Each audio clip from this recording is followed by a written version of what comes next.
everyone. My name is Nadya from grade 7B. Today, I am going to explain about roses. Before I go deep to the topic, I would like to explain the reason why I chose rose to make a video about. Well, it is because roses are just very beautiful and I really got interested on it. I didn't really know much about it, but as I researched, I got more interested and I discovered so many new things. Now, back to the topic.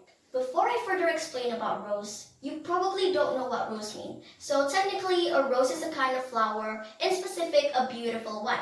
Roses are known for their fragrance and also their multicolored petal. Roses come in many different colors except black. The reason might be because black is not really attractive.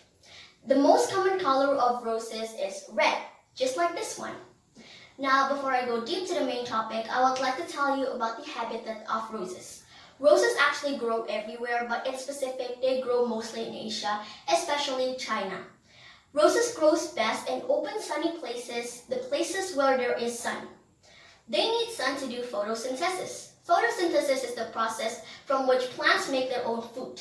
This is, however, very important. Roses do not need that much sun, but the attendance of sunlight is very important. Besides, they also need water to grow. Now that we know the habitat of roses, I am going to explain about the different type of roses. As I said before, that the most common color of roses are red roses. But as you may not know, there are so many types of roses, which includes climbing roses,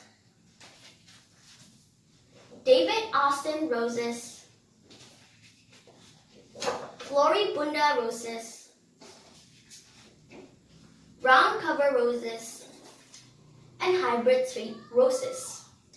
These are just some types of roses, but as I said, there are many of them, can be even hundreds of them, and I cannot mention them one by one in this video. We can finally move on to the main topic. Let us discuss about the adaptation of roses. And bring in the majestic poster.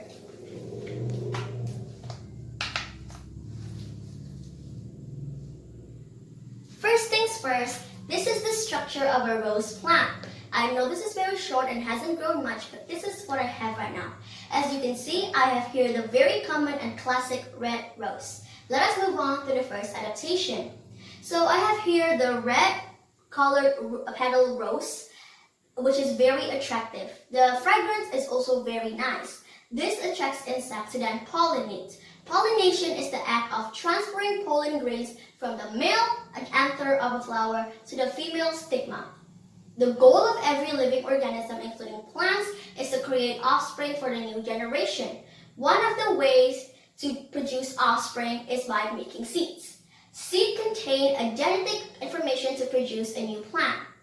This is, however, very important as those insects will disperse the seeds the plant produces. The seed will grow eventually to a new grown plant. The next adaptation of rose is the thorn that are grown all over the stem. As you can see, this is a very sharp thorn.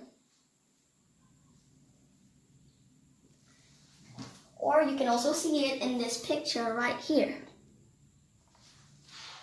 There are many reasons to it. One of them is that to repel against animals that are going to eat them. Some animals might be helpful as pollination, while some might be not. Roses have thorns to protect them against predator. Well, that is the main reason. The other reason is to prevent other animals from growing on its stem, which is called vegetation. But basically, it is to protect the roses. If the roses don't have thorns, their predators may eat them and plants can grow on their stem. This is something they should avoid, and that's why they have a thorn.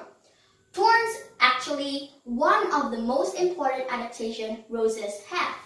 The other adaptation of roses are the leaves.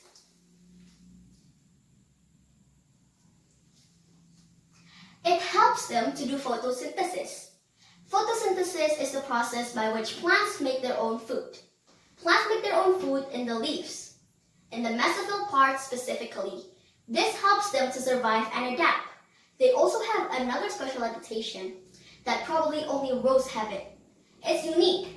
They are adapted to their environment by being more drought and requiring less sun.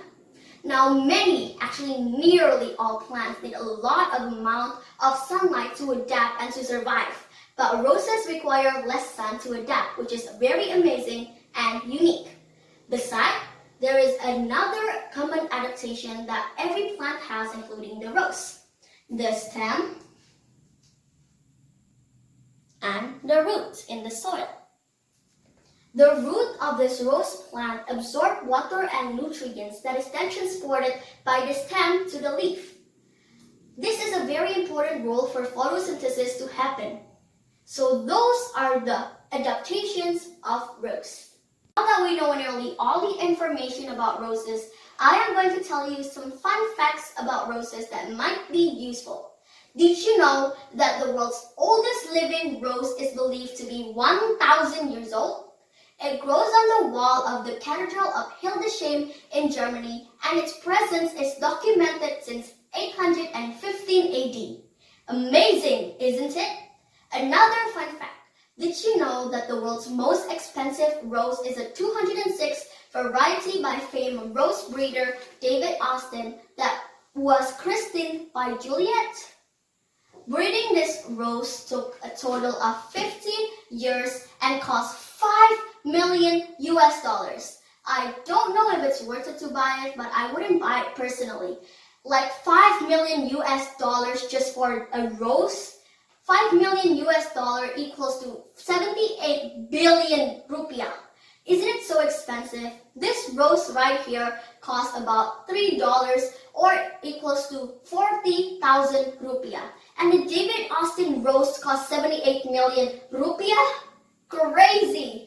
Did you know that roses can grow quite tall? The tallest ever recorded rose plant stands at over 23 feet or 7 meters tall. Okay, the average human height for women is just 1.59 meters, and for men, it's 1.71 meters. This means that a rose can be 7 times a human height? I'm just even 1.45 meters. This is insane. So that was the fun facts of roses. So now I'm going to conclude this video. In conclusion, roses are beautiful multicolored flowers. They grow around the world in sunny places. There are many types of roses and the most common color is red. Roses have many adaptations that helps them to stay alive and healthy. Roses are just amazing. That was all about roses. I hope you enjoyed watching this video, and I also hope that you learned a lot of new things that will be useful for your future. Thank you for taking your time to watch this video. Have a great day, stay safe, and stay healthy. Bye! These are all the research resources I used to find facts for the video. I hope you enjoyed my video. Once again, thank you for watching!